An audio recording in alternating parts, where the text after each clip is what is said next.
For 3,000 years, the Zephyrian Empire had swept across the galaxy like wildfire through dry grass. Entire star systems fell before their advanced fleets, their superior technology, and their cold, calculated brutality. Civilizations that had thrived for millennia crumbled in mere cycles. The Zephyrians were perfect conquerors, efficient, merciless, and unstoppable. They had a simple formula: arrive, demonstrate overwhelming force, demand submission, and either accept surrender or annihilate everything that breathed. It had worked on the crystalline beings of Nexus Prime, the hive minds of the outer spiral, and the ancient energy beings of the core worlds. Every species they encountered followed predictable patterns of fear, desperation, and eventual capitulation. Until they reached a small, blue-green world in an unremarkable solar system at the galaxy's edge. A world whose inhabitants called it Earth. The Zephyrians had done their research, as always. The planet hosted a young species barely out of their technological infancy. They had primitive weapons, fractured governments, and spent more time fighting each other than exploring the stars. By every metric the Zephyrians used, humanity should have been the easiest conquest yet. They were wrong. What the Zephyrians didn't understand was that humanity's greatest strength wasn't their technology or their unity, it was their absolute, stubborn refusal to give up, even when facing impossible odds. They were about to learn that some species don't break under pressure. They evolve. Commander Zelios stood on the observation deck of the flagship Eternal Dominion, watching Earth grow larger in the viewport. The blue marble hung peacefully against the star-filled void, completely unaware of its impending doom. Around him, his bridge crew worked with the mechanical precision that had conquered 1,000 worlds. Initial scans complete, Commander, reported his intelligence officer, Varix. The planet hosts approximately 8 billion inhabitants divided into nearly 200 political entities. Their technology level is primitive nuclear fission, basic spaceflight, and crude projectile weapons. They haven't even achieved faster-than-light travel. Zelios nodded, his reptilian features remaining impassive. The Zephyrians had evolved on a harsh desert world where showing emotion was often fatal. Their skin was scaled and metallic gray, their eyes were large and multifaceted like insects, and their bodies were tall and angular. They had learned to suppress everything except cold logic and ruthless efficiency. Any notable military capabilities? Zelios asked, though he already knew the answer would be disappointing. Negligible, Varix replied. Their most advanced weapons are fusion-based explosives, but they lack the delivery systems to threaten our fleet. Our shields can withstand anything they might throw at us. Standard conquest protocols should apply: demonstrate superiority, demand surrender, eliminate resistance. The commander moved to his command chair, a towering structure that dominated the bridge. Around the flagship, 300 other vessels held position in perfect formation. Each ship was a masterpiece of Zephyrian engineering, equipped with plasma cannons that could glass entire continents and shields that could repel the fury of a star. Begin standard intimidation protocol, Zelios commanded. Target their largest population centers. Single warning shot for each major landmass. They'll surrender within the cycle. The weapons officer began the sequence that had terrified countless civilizations. Brilliant beams of concentrated plasma erupted from the Zephyrian ships, streaking through Earth's atmosphere. But, instead of targeting cities, the beams struck uninhabited areas, ocean surfaces, deserts, and empty plains. The resulting explosions were visible from space, mushroom clouds of superheated plasma that dwarfed humanity's most powerful nuclear weapons. On Earth, chaos erupted. Emergency broadcasts filled the airwaves in dozens of languages. World leaders convened emergency sessions. Military bases around the globe went to high alert. The planet's primitive communication networks buzzed with fear, confusion, and desperate attempts to understand what was happening. But something else happened too, something the Zephyrians hadn't seen before in their 3 millennia of conquest. Instead of immediate surrender, Earth's response was defiance. The first sign came 12 hours after the demonstration. Every major world leader, from the President of the United States to the Premier of China to the Chancellor of Germany, delivered the same message to their people.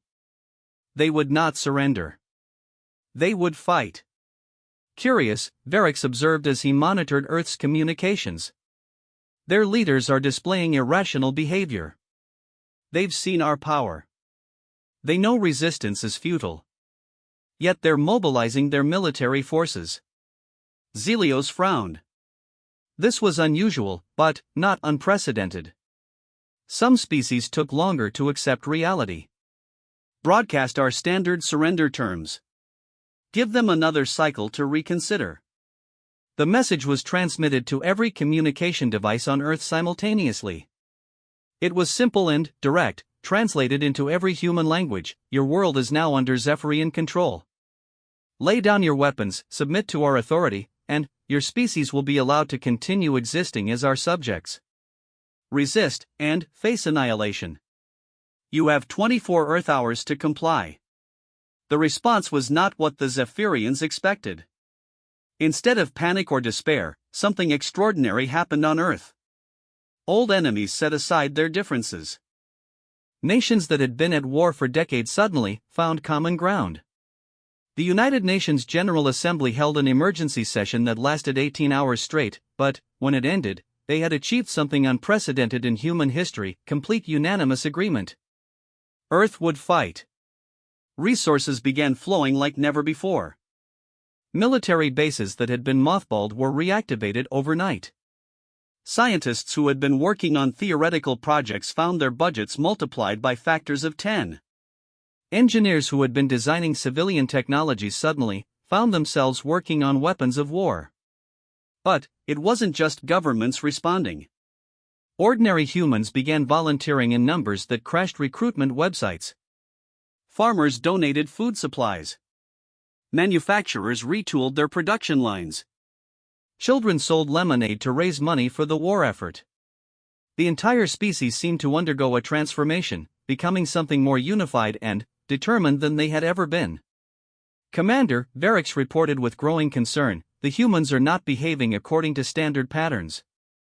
Instead of fragmenting under pressure, they appear to be consolidating.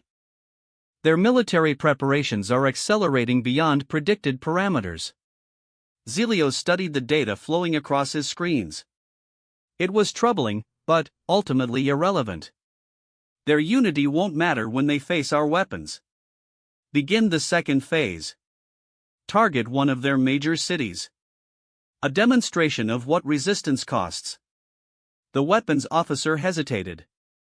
Commander, which city should we select?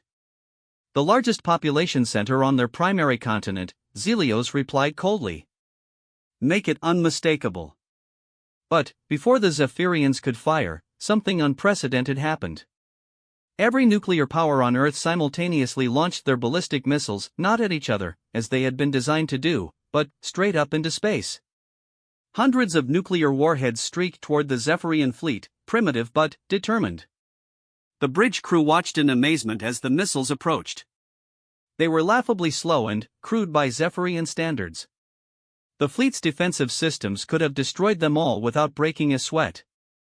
Should we activate point defense? The tactical officer asked. Zelios waved dismissively. Let them reach us. Our shields will absorb the impact harmlessly. Perhaps seeing their best weapons fail completely will finally break their spirit. The first nuclear warhead struck the flagship's shields with brilliant flashes of light. Then, the second wave hit. Then, the third. For several minutes, the Zephyrian fleet was surrounded by a constellation of nuclear explosions, primitive fury unleashed against advanced technology. When the light faded, the alien ships hung in space completely undamaged. Their shields had barely registered the attack. On the surface, it appeared to be a complete failure, humanity's best effort reduced to a light show.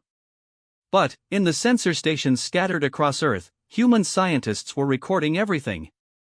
Measuring energy signatures, analyzing shield frequencies, and studying the alien technology with desperate intensity. What the Zephyrians saw as a failed attack, humanity saw as a learning opportunity. Dr. Sarah Chan, head of the hastily assembled Earth Defense Research Coalition, stared at the data streaming across her screens in the underground bunker that had become humanity's war room. Around her, the brightest minds from every nation worked together, their usual rivalries forgotten in the face of extinction. The good news is that their shields operate on predictable energy patterns, she announced to the assembled scientists.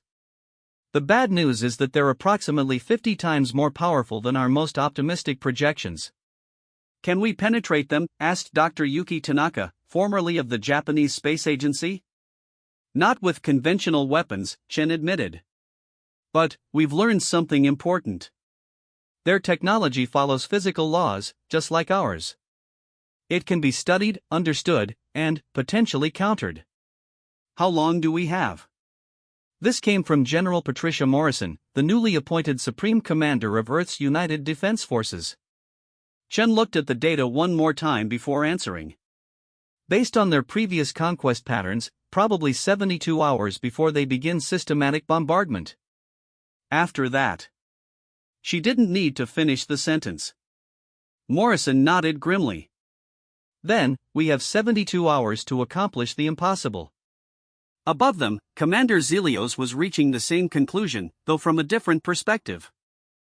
The humans had shown him their best weapons and failed completely.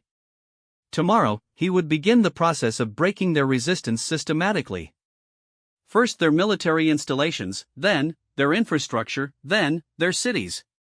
Within a few cycles, this troublesome little species would be begging for the privilege of servitude. He had no way of knowing that in bunkers, laboratories, and workshops across Earth, 8 billion humans were working with a unity and determination their species had never shown before. They were studying every piece of alien technology they could observe, reverse engineering principles that should have taken decades to understand, and preparing for a war unlike anything the galaxy had ever seen. The Zephyrians had made their first mistake. They had given humanity time to think, time to prepare, and, most importantly, time to unite. What they didn't understand was that humans were at their most dangerous when they had nothing left to lose. The next morning, as Earth's sun rose over a world transformed by the promise of war, both species prepared for what they believed would be a quick and decisive battle. The Zephyrians expected easy victory. The humans expected noble defeat. Neither would get what they expected. The attack began at dawn, precisely 72 hours after the Zephyrian fleet's arrival. Commander Zelios had chosen to start with surgical strikes against Earth's military installations, a time-tested approach that usually broke a civilization's will to fight within hours. Plasma beams lanced down from orbit, targeting Air Force bases, naval shipyards, and missile silos. The beams struck with devastating precision, turning sophisticated military installations into clouds of superheated vapor. From space, the destruction looked total and overwhelming. But the Zephyrians had made a critical error in judgment. They assumed that destroying humanity's existing military infrastructure would cripple their resistance.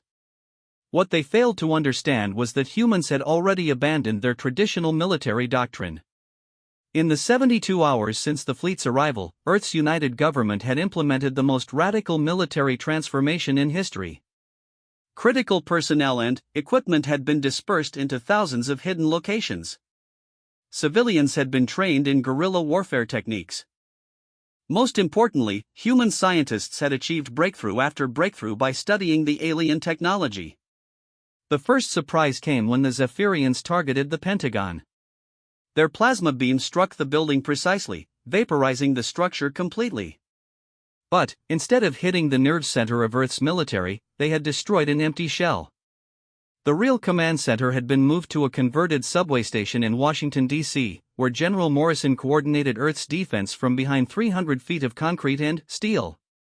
Phase 1 complete, she announced to her staff.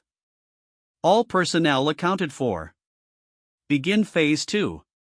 Across the globe, what appeared to be random industrial facilities suddenly revealed their true purpose. Factories that had supposedly been manufacturing automobiles opened to reveal railgun batteries. Seemingly abandoned warehouses launched swarms of modified satellites. Construction sites that had been supposedly building shopping centers suddenly bristled with exotic new weapons. Commander Zelios watched the display with growing alarm. Intelligence reports had indicated that Earth's industrial capacity was primarily civilian, yet military installations were appearing faster than his tactical computers could catalog them. "Varix, explain this," he demanded. "Where are these weapons coming from? His intelligence officer's mandibles clicked nervously, a sign of stress among Zephyrians. "Commander, it appears the humans have converted civilian infrastructure to military purposes. The scale is unprecedented." On the tactical display, thousands of new targets were appearing every minute. But these weren't the centralized military bases that the Zephyrians were accustomed to destroying. They were distributed, redundant, and appeared to be operating with remarkable coordination despite their scattered nature. The second surprise came when Earth fought back. Railgun shells began streaking up from the planet's surface, primitive kinetic projectiles moving at significant fractions of light speed. The Zephyrian shields deflected them easily, but the sheer volume was concerning. Hundreds of projectiles were being fired every second from locations across the planet. "Annoying, but harmless," Zilios observed. "Their projectiles cannot penetrate our defenses." But Dr. Chen had never intended the railgun shells to penetrate the alien shields. Each projectile carried a payload of sensors, recording equipment, and transmission devices. As they struck the Zephyrian barriers and were destroyed, they transmitted precious microseconds of data back to Earth, providing detailed measurements of shield harmonics, energy patterns, and defensive reactions. "We're getting beautiful data," Chen reported from her underground laboratory. "Every shot is teaching us something new about their defensive systems." Around her, teams of physicists worked with an intensity that bordered on obsession. They had abandoned sleep, survived on stimulants and determination, and achieved theoretical breakthroughs that should have taken years. The pressure of extinction had compressed human innovation into an incredibly concentrated form. "I think I've found something," announced Dr. James Wright, a former MIT professor who had been working on quantum mechanics before the invasion. "Their shields operate on rotating frequency modulation. If we can match the rotation and create a precisely timed interference pattern." "How precisely timed?" Chen asked. "Nanosecond accuracy," Wright replied. "Maybe less." "Impossible with our current technology," observed Dr. Raj Patel from his position at the quantum computing array. "Not impossible," Chen said quietly. "Just incredibly difficult." The third surprise for the Zephyrians came when Earth's defenders began demonstrating learning capabilities that defied their assessment of human intelligence. Within hours of the first bombardment, the planet's defensive fire began changing, adapting, and evolving. Initially, the railgun projectiles had followed predictable ballistic trajectories. But, as the day progressed, they began maneuvering in flight, adjusting their approach vectors to probe different aspects of the Zephyrian defenses. The aliens found themselves facing increasingly sophisticated attacks from a species that had been using primitive rockets just days earlier. "Commander, the human weapon systems are displaying adaptive behavior," reported the tactical officer. "Their targeting algorithms are improving with each exchange." Zilios studied the data with growing concern. Adaptive behavior in weapons systems indicated advanced artificial intelligence, something their initial scans had suggested humans didn't possess. Either their intelligence was wrong, or humanity was innovating at an impossible rate. The answer was both. In server farms and data centers around the world, humanity's most advanced artificial intelligence systems had been networked together and, given a single directive, learn how to destroy the alien fleet. Every engagement provided new data, every failed attack revealed new information, and every moment that passed saw the planetary defense network becoming more sophisticated. But the real breakthrough came from an unexpected source. Dr. Lisa Rodriguez had been a veterinarian before the invasion, specializing in the treatment of exotic animals. Her background seemed entirely irrelevant to the war effort until she made an observation that changed everything. "I've been studying the aliens' communication patterns," she announced during an emergency meeting of the Earth Defense Council. "They're not just coordinating their attacks, they're sharing sensory data in real time." "What does that mean?" asked General Morrison. "It means they're operating like a hive mind," Rodriguez explained. "Each ship is sharing what it sees and learns with every other ship instantaneously. That's why they respond so quickly to our attacks and why their coordination is so perfect." Dr. Chan leaned forward. "Can we disrupt their communication network?" "Better than that," Rodriguez replied with a grin. "I think we can hack it." The veterinarian's insight led to the most audacious plan in human history. Instead of trying to overpower the Zephyrian defenses, Earth's scientists would attempt to infiltrate their communication network and turn their greatest strength against them.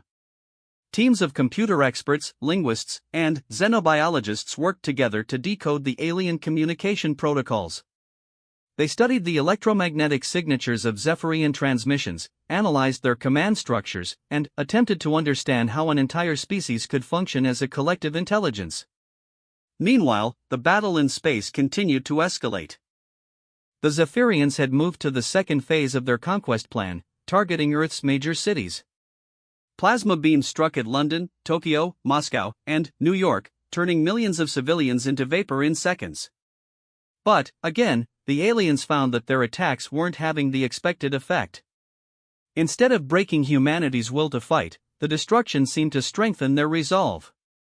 Survivors didn't flee or surrender, they joined the resistance in even greater numbers. This is irrational, Varix observed as he monitored Earth's communication networks. They're losing millions of individuals, yet their resistance is intensifying rather than weakening. Commander Zelios had studied hundreds of species across the galaxy, but he was beginning to realize that humans operated according to different principles than any civilization he had encountered. Most species valued survival above all else. Faced with overwhelming force, they surrendered to preserve what remained of their population. Humans seemed to value something else more than survival. They called it freedom, dignity, or independence, but whatever they named it, they were apparently willing to die for it rather than live without it. Begin total bombardment, Zelios commanded. Target everything. Cities, infrastructure, population centers. Reduce their numbers until they have no choice but to submit. The order went out to the fleet, and 300 ships began raining destruction on Earth's surface. Plasma beams struck continuously, turning the planet's atmosphere into a light show visible from neighboring star systems. Entire regions disappeared under the assault, and the casualty count climbed into the hundreds of millions. But, in the depths of Earth's most secure bunkers, Dr. Chen's team was putting the finishing touches on their desperate gambit. Communication protocols decoded, announced Dr. Yuki Tanaka. We can read their transmissions. Command structure mapped, added Dr. Wright. We understand their hierarchy. Intrusion software ready, reported the head of the cybersecurity team. Chen looked around at the exhausted faces of her colleagues. They had worked without rest for 3 days straight, achieving impossibilities through sheer determination. Now came the moment of truth. Are we sure this will work? Asked General Morrison. No, Chen admitted. We're attempting something that's never been tried before against technology we barely understand. But it's our best shot. Morrison nodded. Do it. The intrusion began as a whisper in the Zephyrian communication network, a tiny anomaly that their security systems initially dismissed as background noise.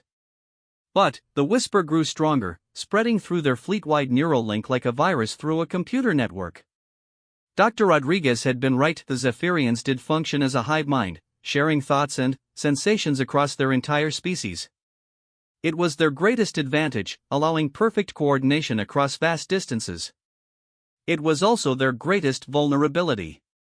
The human-designed virus didn't try to destroy the Zephyrian network. Instead, it did something far more insidious. It began introducing false sensory data, phantom targets, and conflicting commands. Ships began firing on coordinates that didn't exist. Sensors reported threats that weren't there.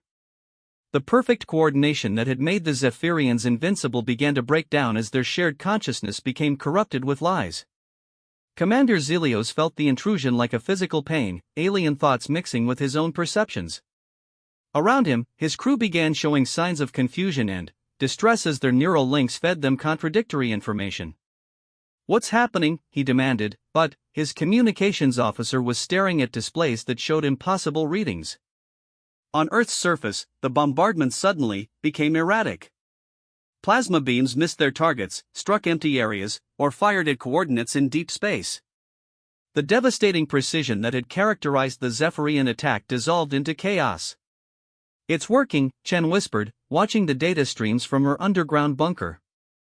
Their coordination is breaking down. But, even as the virus spread through their network, the Zephyrians began to adapt.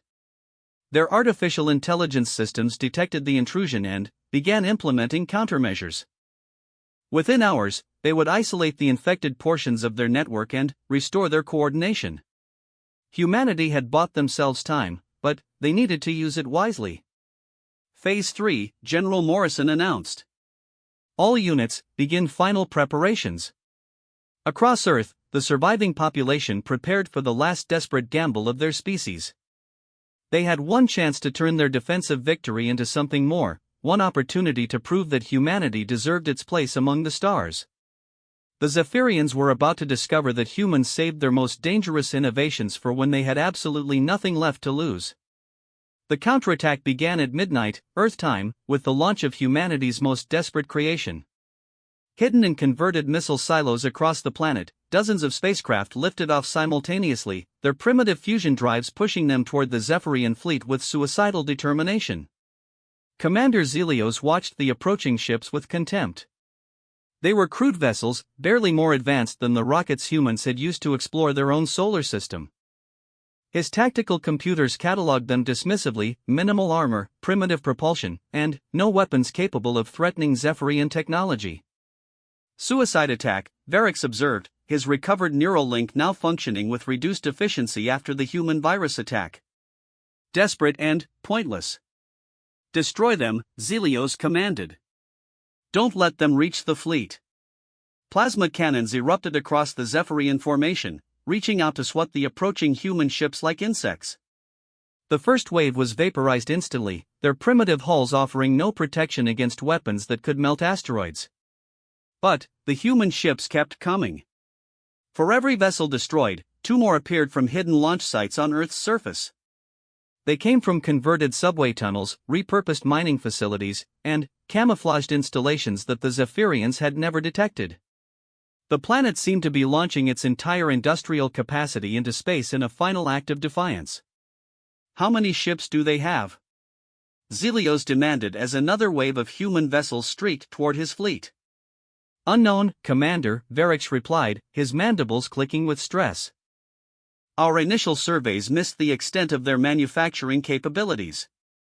The truth was that humanity had undergone the most radical industrial transformation in their history. Every factory, workshop, and manufacturing facility on the planet had been converted to spacecraft production. The designs were simple, almost primitive, but they could be built quickly and in vast numbers. More importantly, each ship carried something the Zephyrians couldn't detect. Dr. Sarachan monitored the battle from her underground command center, watching as wave after wave of human spacecraft died against the alien defenses. To outside observers, it looked like a massacre.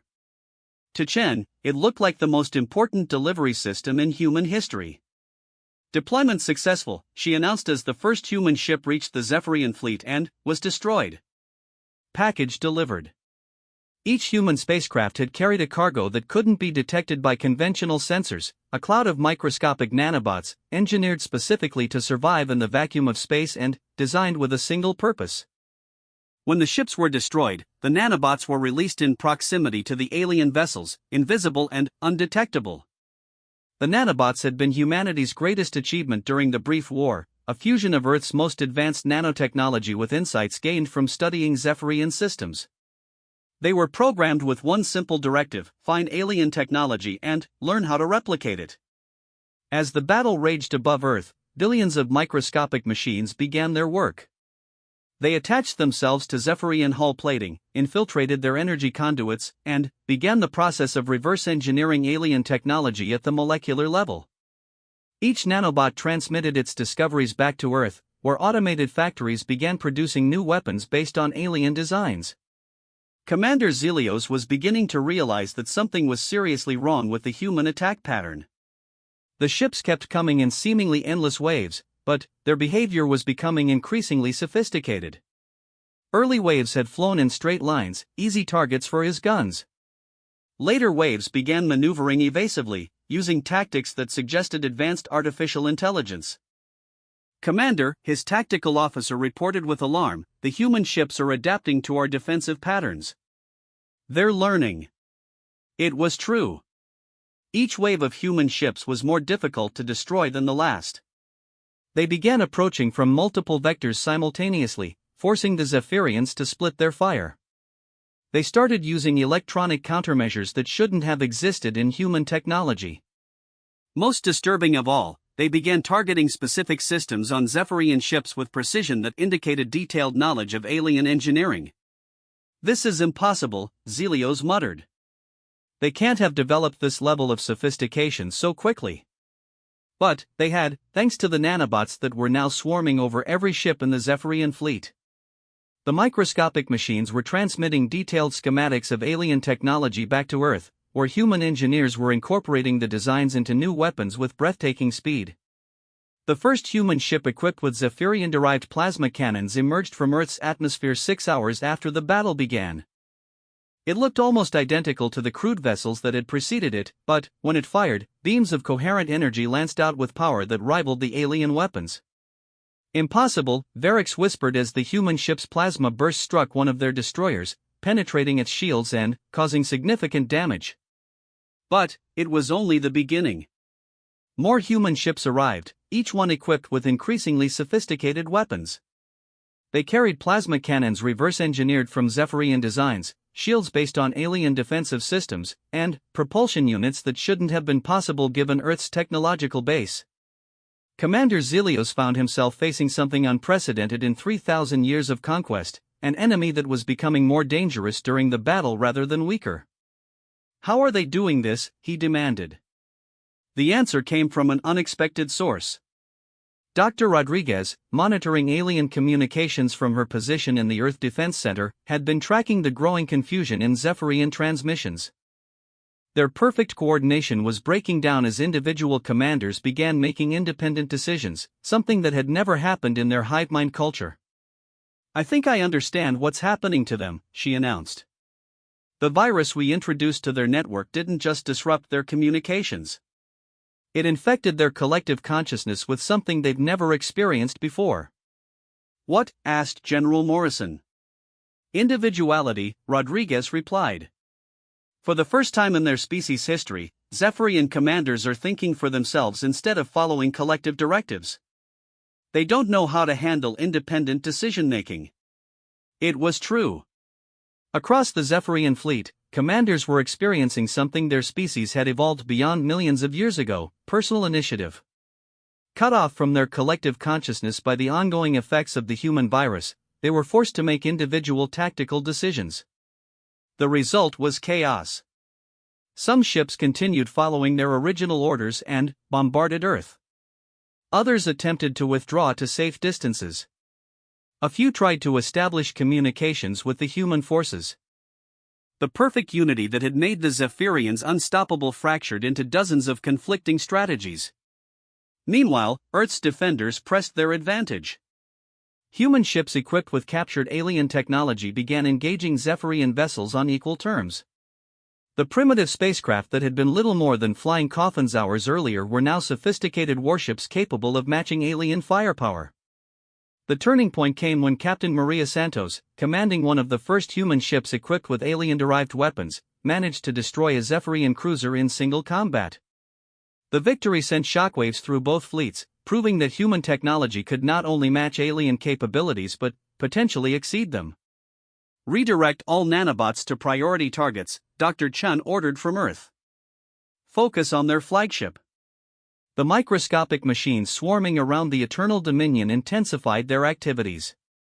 They began infiltrating critical systems, learning the ship's defensive capabilities, and transmitting detailed architectural data back to Earth. Within hours, human engineers had developed specific weapons designed to exploit weaknesses in the flagship's construction. Commander Zelios felt his ship shudder as human plasma beams found gaps in his shields that shouldn't have existed. The attacks were too precise, too knowledgeable about Zephyrian engineering. It was as if the humans had complete blueprints of his vessel. "All ships, withdraw to minimum safe distance," he ordered. "We need time to analyze what's happening." But it was too late for a strategic withdrawal. Human ships surrounded the Zephyrian fleet on all sides, their numbers having grown throughout the battle as Earth's factories continued producing new vessels with increasingly advanced capabilities.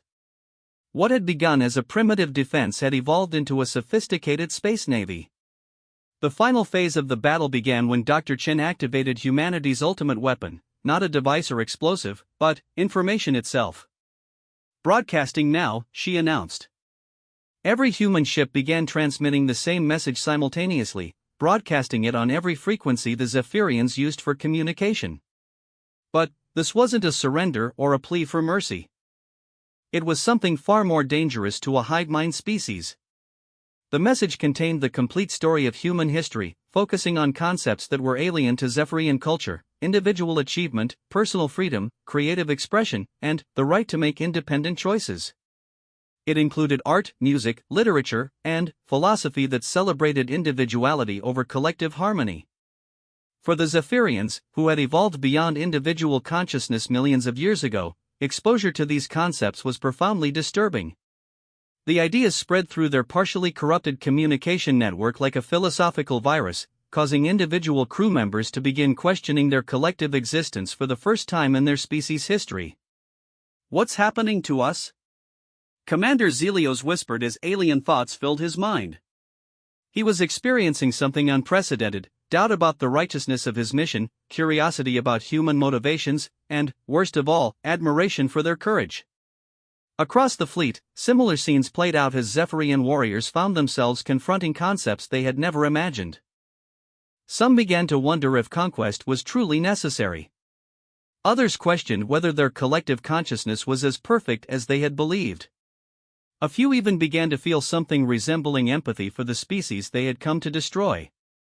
The psychological warfare was more effective than any weapon. Within hours, the Zephyrian fleet was paralyzed by internal debate as individual commanders began making independent decisions based on personal convictions rather than collective directives. Some ships attempted to continue the bombardment of Earth. Others withdrew from combat zones. A significant number actually began broadcasting surrender requests, something that had never occurred in Zephyrian military history. Commander Zelios stared at the tactical display showing his fragmenting fleet and realized that humanity had achieved something impossible. They had not only defeated the Zephyrian military but had fundamentally altered Zephyrian consciousness itself. "Open a communication channel to the human command structure," he ordered quietly. The message that reached General Morrison was simple and unprecedented: "We wish to discuss terms." The war that the Zephyrians had expected to last days and humans had expected to end in their extinction was over. But the peace negotiations that followed would prove even more challenging than the battle itself. Humanity had not only survived first contact with a superior alien civilization but had fundamentally changed both species in the process. The Zephyrians learned about individuality and choice. Humans learned that they were not alone in the universe and that their greatest strength was not their technology but their refusal to give up hope even in the face of impossible odds. Dr. Sarah Chen stood in the wreckage of her underground laboratory, looking up through a damaged ceiling at stars that no longer seemed quite so distant. Around her, the debris of humanity's most desperate hour was already being cleared away to make room for something new, the beginning of Earth's expansion into the galaxy. The species that had once fought each other over patches of land and resources were now united by a common understanding. They had faced extinction and survived not through superior firepower or advanced technology, but through the simple refusal to surrender their right to exist as free beings. In the years that followed, humanity would join the galactic community not as conquerors or subjects, but as teachers of a concept that had been forgotten by most civilizations: that true strength comes not from unity of thought, but from the courage to think differently and the determination to defend that right against any force in the universe. The Zephyrians had come to Earth expecting to add another world to their empire. Instead, they found something far more valuable: a reminder of what they had lost when they abandoned their individuality millions of years ago. Some chose to return to their collective consciousness, but others remained on Earth to explore what it meant to be truly free. And, in the depths of space, other civilizations detected the energy signatures of the battle and began to wonder about the small blue world that had accomplished the impossible. Word spread that the unstoppable Zephyrian Empire had finally met their match, and that somewhere in the galaxy, a species existed that valued freedom more than survival. Earth had announced its presence to the universe, not with a whimper of submission, but with the defiant roar of a species that refused to kneel.